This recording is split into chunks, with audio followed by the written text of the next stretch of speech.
Y vamos a estar... Pueden ver la pantalla, ¿verdad? Sí, Amén. señor. Sí. Amén. Desde ayer les había anunciado que íbamos a tener una enseñanza en el día de hoy y lleva como tema intercesión que rompe ciclos. Amén. ¿Cuántos saben que la intercesión rompe ciclos que se repiten en nuestras vidas? Ciclos que son repetitivos, pero la intercesión rompe con todo eso. Cuando el clamor Amén. provoca, amén, cuando el clamor provoca una intervención divina. Hay momentos en que usted clama, hay momentos en que nosotros clamamos y esos clamores provocan una intervención divina. Y vamos a estar viéndolo a la luz de la palabra. Vamos a ir, mis hermanos, al libro de Ezequiel. Es un texto que ya en varias ocasiones hemos analizado, pero como ustedes saben que la palabra de Dios es viva y eficaz, ella es rica, ella es la fuente de vida eterna, ella siempre nos ilumina, amén, con algo nuevo. Y vamos a estar leyendo Ezequiel capítulo 22, versículo del 30 al 31. La palabra de Dios se lee en el nombre del Padre y del Hijo y bajo la comunión de su Santo Espíritu. Y dice así: y busqué entre ellos hombre que hiciese vallado y que se pusiese en la brecha delante de mí, a favor de la tierra, para que yo no la destruyese. Y no lo hallé. Por tanto, derramé sobre ellos mi ira. Con el ardor de mi ira los consumí. Hice volver el camino de ellos sobre su propia cabeza, dice Jehová el Señor. Mis hermanos, aquí está hablando el profeta Ezequiel, pero él está hablando en nombre del Señor. Él dice, y vino a mí palabra de Jehová.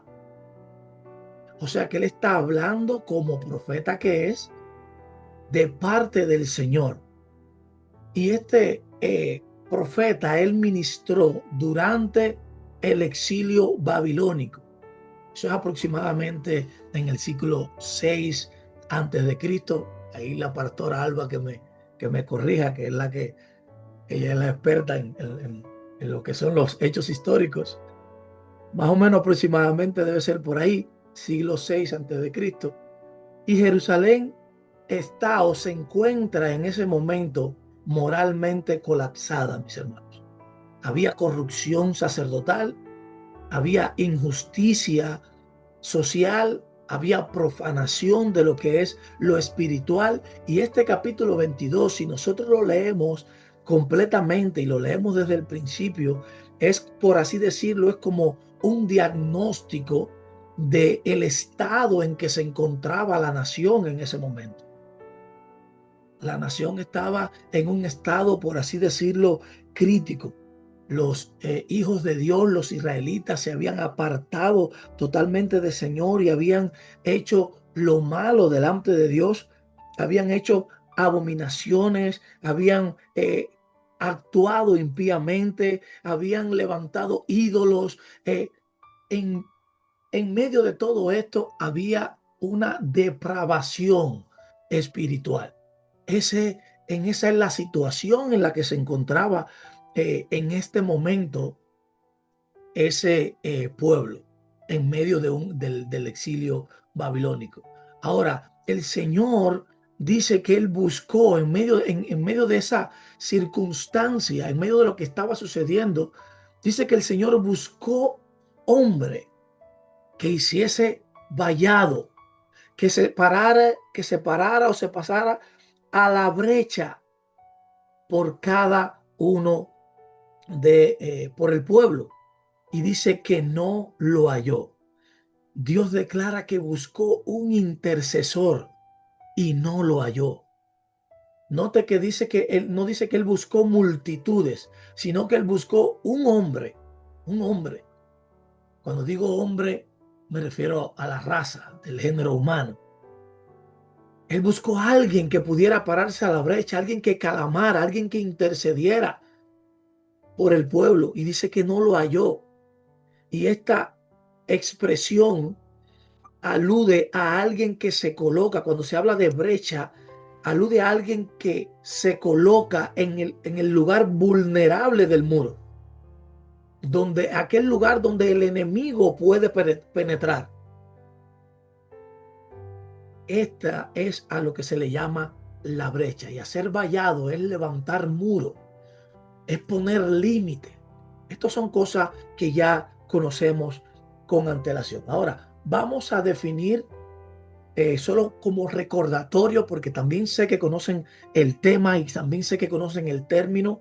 Vamos a definir lo que es la intercesión o lo que es interceder. ¿Qué es interceder? Es hablar, mediar o actuar en favor de otra persona ante alguien con autoridad para conseguirle un beneficio. Ese alguien con autoridad que puede conseguir el beneficio, por supuesto que es Dios. Ayuda para librarla del mal. Es un acto de solidaridad o mediación, frecuentemente relacionado con la oración para pedir a Dios por las necesidades de otros. Es colocarse entre Dios y una situación, representando una causa delante del Señor para provocar misericordia, para provocar dirección, intervención.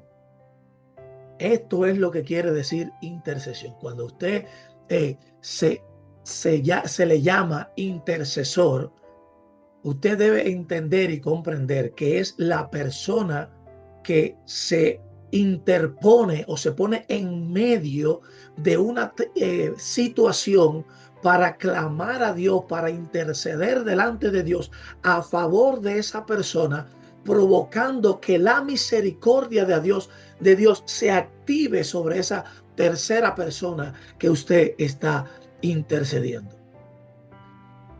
Dice la primera carta de Timoteo, capítulo 2, afirma, dice, exhorto ante todo, o sea, en el versículo 1, capítulo 2, exhorto ante todo a que hagan rogativas, oraciones, peticiones y acciones de gracia por todos los hombres. Esto es intercesión. Eso es interceder. Ahora, mis hermanos, ¿qué es un ciclo? Porque debemos entender qué es un ciclo. Nosotros dijimos que la intercesión, mi hermano, la intercesión es la que rompe los ciclos. ¿Qué ciclos? Ciclos que son repetitivos en nuestras vidas. Ahora vamos a ver qué es lo que son los ciclos. Un ciclo es un patrón repetitivo, como ya les decía, que se perpetúa cuando no es confrontado espiritualmente. ¿Qué quiere decir perpetúa? Que se hace, que se queda para siempre, que permanece. Se hace perpetuo, pero cuando se hace perpetuo este patrón que es repetitivo, cuando no es confrontado espiritualmente. Y si nosotros vamos al libro de los jueces, que lo estuvimos estudiando en Fundamento Bíblico, cuando vamos al libro de los jueces, ahí hay un patrón que se repite, hay un ciclo que se repite, hay una secuencia que se repite, y es, ustedes lo saben, mis hermanos, es que el pueblo peca y el Señor permite la opresión sobre ellos. El pueblo, a causa de la opresión, clama a Dios. Entonces, Dios en su misericordia envía un juez para que por medio de este juez el pueblo sea liberado.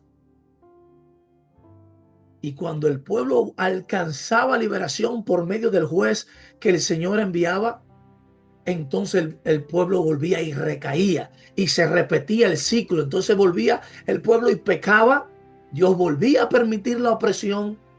El pueblo, a causa de la opresión, volvía a clamar. Dios volvía a enviar otro otro juez para que por medio de ese juez volviera a ser liberada la nación.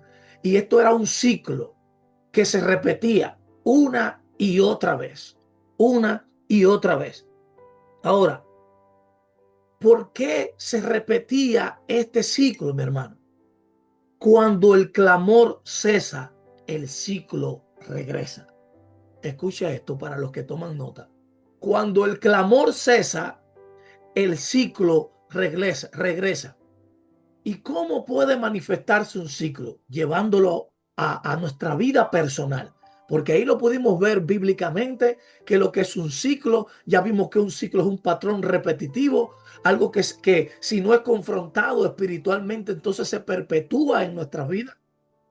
Pero ahora vamos a ver, mis hermanos, vamos a ver cómo se manifiesta un ciclo en nuestras vidas.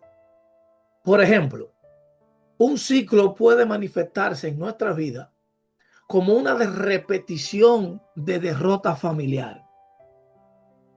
¿Qué me quiere decir, hermano Lázaro, con repetición de derrotas familiares? Por ejemplo, alguien que creció en un hogar donde la ira y los gritos, las peleas, las discusiones eran algo normales. Esta persona, después que crece, se convierte al Señor. Pero entonces, ante la presión económica, ante los conflictos conyugales, responde a todas estas cosas exactamente como lo hacían sus padres. ¿Cómo lo hace? Explota en ira, hiere con palabras, luego se arrepiente, promete cambiar, pero ante la siguiente tensión repite el patrón. ¿Ha notado cómo esto a veces se ve en nuestra vida diaria y el patrón o el ciclo se hace repetitivo y se perpetúa? ¿Saben por qué? Porque no lo confrontamos espiritualmente. Y cuando lo confrontamos, el ciclo cesa, pero hay un momento en que dejamos de clamar. Y cuando el clamor cesa, entonces el ciclo regresa. Otra manera de la que se pueden manifestar o se puede ver este ciclo en nuestra vida es mediante el estancamiento espiritual. Hermano Lázaro, dame un ejemplo de estancamiento espiritual. Bien, un creyente, pongamos un creyente que asiste fielmente a la iglesia, pero que lleva años en el mismo nivel espiritual. No avanza. Él no retrocede, pero no avanza. No crece en conocimiento bíblico, no se desarrolla en una disciplina devocional, no sirve activamente. Cada año repite la misma frase, cada año dice, este año va a ser mejor, este año lo voy a hacer diferente. Pero cuando llega marzo, ya se olvidó de lo que dijo, vuelve otra vez atrás y vuelve y se repite la misma rutina, el ciclo vuelve y se repite. Entonces vemos cómo la comodidad espiritual se une con lo que es la falta de perseverancia y esto provoca el estancamiento espiritual. También podemos ver la opresión persistente. Hay opresiones en nuestras vidas que son de manera persistente, pero recuerde, es porque no la confrontamos espiritualmente. Y la intercesión es la que rompe todos estos ciclos. Pongamos una persona que lucha constantemente ¿con qué? Con ansiedad, con depresión, con temor. Ora cuando la crisis se intensifica. Siente un alivio momentáneo, pero al disminuir la presión, abandona la disciplina espiritual. Y al abandonar la disciplina espiritual, vuelve atrás. Semanas después, el temor regresa con la misma intensidad, mi hermano. Con la misma intensidad. Hay pecados que son recurrentes. Hay pecados que son recurrentes en nuestras vidas. Un creyente que lucha con el mismo pecado, un pecado secreto durante años, como por ejemplo puede ser pornografía, mentiras, resentimientos, chisme, murmuración. Hay muchos de ellos. Se arrepiente después de cada caída, pero no establece medidas espirituales que sean firmes. No busca ayuda. Entonces, al no buscar ayuda y tener en su vida un pecado recurrente, ¿sabe lo que hace? Entonces tiene vergüenza. ¿Y qué hace la vergüenza? La vergüenza produce aislamiento. Y el aislamiento, mi hermano, fortalece el pecado. El aislamiento no es una opción. Aislarte de tus hermanos, aislarte de la iglesia, aislarte de las personas que pueden ayudarte. Esa no es una opción. Aislarte nunca es una opción. Aquí ninguno de nosotros estamos para señalar, ni ninguno de nosotros estamos para juzgar. Somos una familia en Cristo, hermanos en Cristo, lavados por la misma sangre. Y el único, escuche bien, el único que podía señalarte para juzgarte, el único que podía enjuiciarte, ¿sabe lo que hizo? Te perdonó, te dio salvación, te dio vida eterna. Entonces, ¿quiénes somos nosotros? Ahí y como el último punto, no quiere decir que no hayan más, mis hermanos, estos fueron los que yo traje. Pueden haber más. Hay crisis generacionales en medio de cada uno de nosotros. Así también se puede manifestar un ciclo como crisis generacionales. Ahora, ¿qué son crisis generacionales?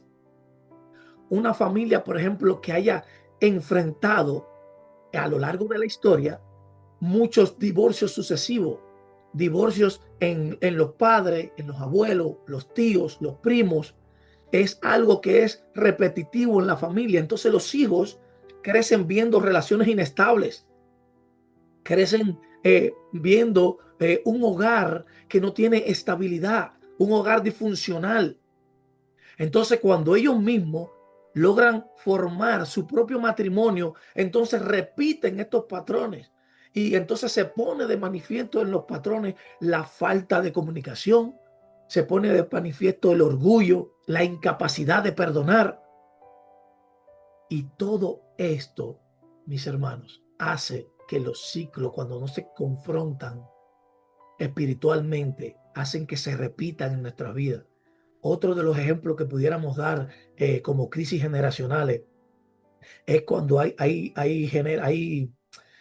familias, hay generaciones o familias que han sido marcadas por generaciones con ruina financiera, por una mala administración, por decisiones impulsivas.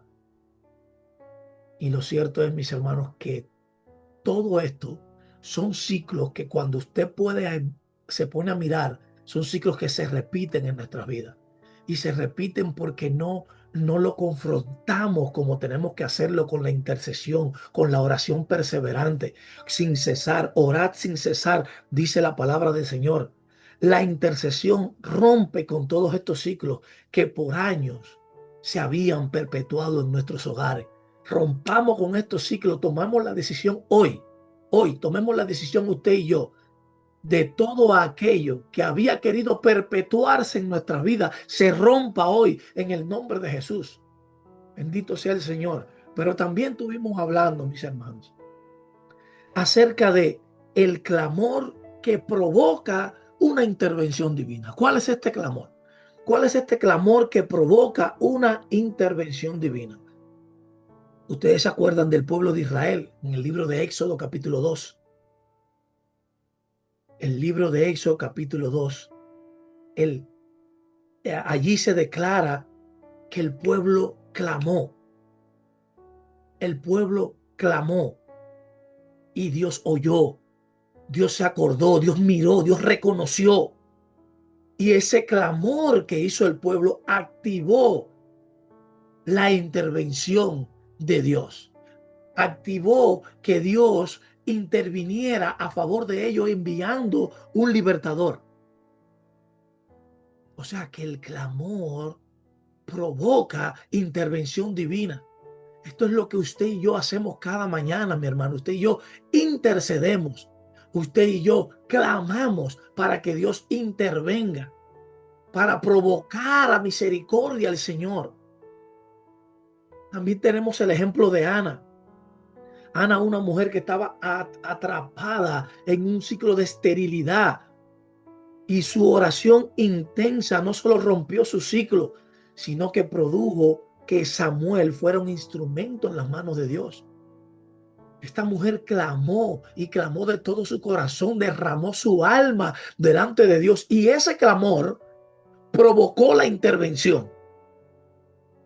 Ese clamor provocó intervención. Ahí también tenemos a Daniel.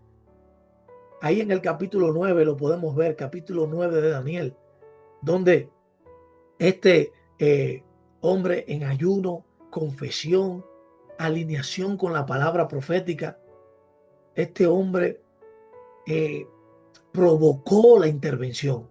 Hubo una respuesta celestial, hubo revelación profética y el ángel le declara que desde el primer día que él dispuso a clamar, desde el primer día que él dispuso en su corazón a buscar de Dios, dice, desde ese primer día tu oración fue escuchada. Así que mi hermano, cuando usted y yo nos disponemos a clamar, y lo hacemos genuinamente, lo hacemos con toda la intención de provocar a Dios a misericordia, con toda la intención del corazón de buscar a Dios genuinamente, mis hermanos, Dios va a responder sí o sí cuando hay una intención del corazón. La intercesión, mi hermano, refleja el ministerio de Cristo. Si nosotros vamos al libro de Hebreos, capítulo 7, en su versículo 25, Hebreos capítulo 7, versículo 25, ahí podemos leer, dice, por lo cual puede también salvar perpetuamente a los que por él se acercan a Dios, viviendo siempre para interceder por ellos. Todo intercesor participa del ministerio sacerdotal de Cristo. Él es el intercesor por excelencia. Y les decía a mis hermanos que hay una brecha en la cual nosotros tenemos que pararnos. La brecha es responsabilidad espiritual. Si el muro tiene grietas, alguien debe ocupar la posición vulnerable. Alguien tiene que ocupar ese lugar que ha sido debilitado. La intercesión es asumir la carga por los que otros ignoran. Y hay 6 principios prácticos para romper los ciclos. ¿Cuáles son estos 6 principios prácticos que nos ayudan a romper estos ciclos? Lo primero que debemos hacer, mis hermanos, es identificar el ciclo. ¿Cuál es el ciclo que se está repitiendo en nuestras vidas? Lo primero que debemos hacer es identificarlo, porque lo que no se reconoce no se confronta. Amén. Lo que no se reconoce no se confronta. Segundo, confesar y alinearnos con la palabra del Señor. Daniel, en el mismo capítulo 9 del que les mencionaba, Daniel comenzó con confesión antes de pedir liberación. Lo primero que Daniel va a la presencia de Dios es ir y reconocer y confesar de que el pueblo de Israel se había apartado, de que el pueblo de Israel se había adorado ídolos, de que el pueblo de Israel había actuado impíamente. Esto es lo primero que hace Daniel en este libro, en este capítulo 9 del libro de Daniel, antes de pedir liberación. O sea, lo primero es identificar el ciclo. Luego que lo identificamos, entonces lo confesamos. Venimos delante de Dios y reconocemos y confesamos de que hay un ciclo que se ha estado repitiendo, pero nosotros venimos a decirle al Señor, a ponernos en su mano para que ese ciclo cese, para que rompa. Venimos confesando en lo que hemos fallado. Luego debemos ser perseverantes, hermanos, perseverantes, no cesar, no menguar, no aflojar, no retroceder. Lucas capítulo 18 enseña la parábola de la viuda persistente. Esta viuda que se presentó delante del juez y dice que era un juez injusto, un juez que no temía a Dios ni respetaba a hombre. ¿Ustedes se imaginan qué juez era este? Y dice que ella iba y le decía, hazme justicia de mi adversario. Esta mujer fue persistente y por su perseverancia ella logró lo que quería. Por tanto y demás, identificamos, confesamos y nos alineamos con la palabra, luego perseveramos y luego de esto debemos orar con autoridad espiritual. Mateo 18:18 habla de atar y desatar en coherencia con el ciclo. Mis hermanos, dice la palabra de Dios que la autoridad, mis hermanos, en el nombre de Jesús. Es ante el nombre de Jesús que toda rodilla se dobla. Es en el nombre de Jesús que usted y yo podemos alcanzar victoria. Usted no puede hacerlo por usted mismo. Yo no puedo hacerlo por mí mismo. No tenemos la capacidad. Pero en el nombre de Cristo, que Él es la autoridad y a Él se sujetan todas las cosas, entonces usted y yo podemos obtener victoria. Y luego debemos mantener, mis hermanos, la santidad. La autoridad fluye desde la integridad. Y esto es algo bien importante. La autoridad fluye desde la integridad. Usted va a tener la autoridad en el mundo espiritual para usted poder romper esos ciclos, para usted poder clamar y provocar una intervención divina cuando nosotros mantenemos una santidad. Esa autoridad nos las va a dar la integridad con la que nosotros caminemos delante del Señor. No sé si usted recuerda en el libro de los Hechos, creo que es a la altura del capítulo 19, si no me equivoco. Allí habían unos varones exorcistas que ellos sacaban demonios y entonces ellos lo hacían y estaban invocando el nombre de Jesús y decían en el nombre de Jesús, el que predica Pablo. Pero no tenían la integridad ni la santidad para poder nombrar este nombre. Y dice que allí lo que sucedió fue que el hombre poseído, la persona que estaba poseída, se abalanzó sobre ellos y dice que los lastimó. Y no solamente los lastimó, sino que los mandó desnudos. Porque la santidad, hermano mío, la santidad con la integridad que usted y yo caminemos delante de Dios, es lo que nos va a dar la autoridad para usted y yo entonces poder romper con todos estos ciclos que a veces son repetitivos en nuestra vida y quieren perpetuarse.